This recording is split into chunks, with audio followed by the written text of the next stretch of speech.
ఇప్పుడు మనం స్టఫ్డ్ సుఖా పూరి చేస్తున్నాం కదా, ఆలు స్టఫింగ్ చేసి. ఇవి పానీపూరీలు అనమాట. చూసారు కదా ఎంత రౌండ్ రౌండ్గా చాలా బాగా వచ్చాయి కదా. మనం స్టఫింగ్ కోసం ఆలు కర్రీ ప్రిపేర్ చేసుకోవాలి కదా. ఇది నేను ఆల్రెడీ బాయిల్ చేసి పెట్టుకున్న పొటాటోస్ అనమాట ఇవి.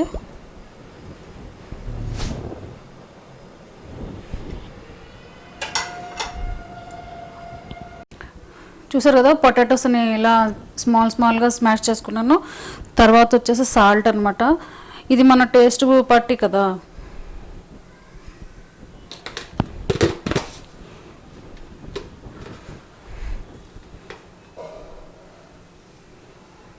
తర్వాత chilli powder,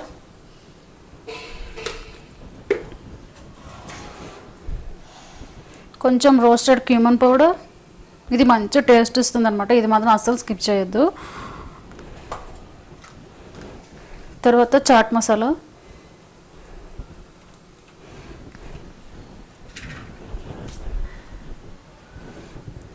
lemon juice,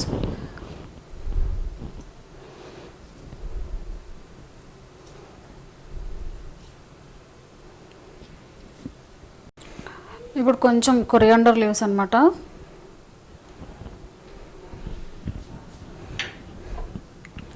waste స్మాషర్తో మంచిగా స్మాష్ చేసేసుకొని మంచిగా మిక్స్ చేసేసుకుంటే చాలా బాగా వస్తుంది. ఇది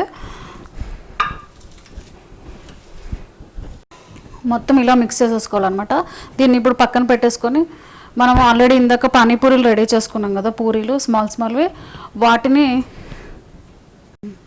వాటిని తీసుకొని మనం మధ్యలో జస్ట్ ఇలా హోల్ చేసేసుకొని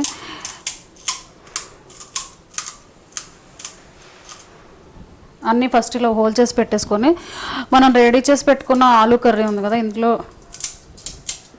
స్టఫ్ చేసుకోవాలన్నమాట.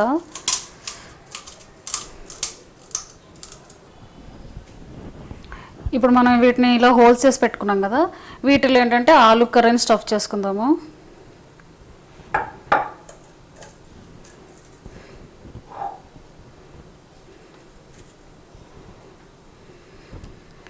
ఇది ఏంటంటే వితౌట్ వాటర్తో తినేయచ్చు అనమాట. ఇది మీకు పానీపూరి రెసిపీ కావాలి అంటే పూరీలు కూడా రెడీ చేయడం ఇంట్లోనే నేను ఆల్రెడీ అప్లోడ్ చేస్తున్నాను.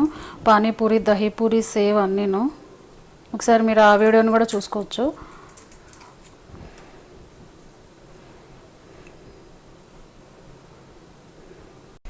చూసారు కదా ఫ్రెండ్స్, ఆలు కర్రీని ఇందులో ఇలా స్టఫ్ చేసుకున్నాం అనమాట.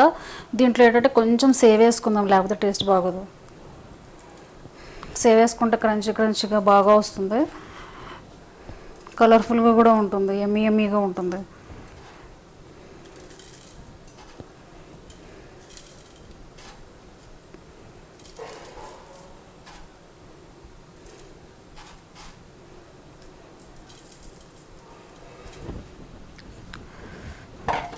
తర్వాత కొంచెం కొత్తిమీర పైన.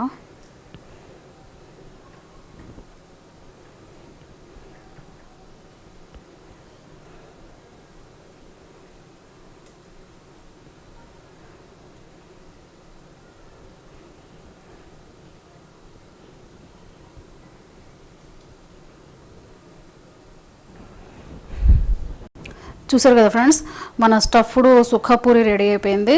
దీన్ని సర్వింగ్ ప్లేట్లో తీసుకొని సర్వ్ చేసేసుకున్నాను అనమాట. మీకు కనుక ఈ వీడియో నచ్చినట్టయితే మీరు కూడా ఇంట్లో తయారు చేసుకొని నా ఇన్స్టాగ్రామ్లో పిక్ పెట్టండి. నా నుంచి మీకు సరికొత్త రెసిపీ ఏదైనా కావాలి అంటే మాత్రం కామెంట్ సెక్షన్లో మెన్షన్ చేయండి.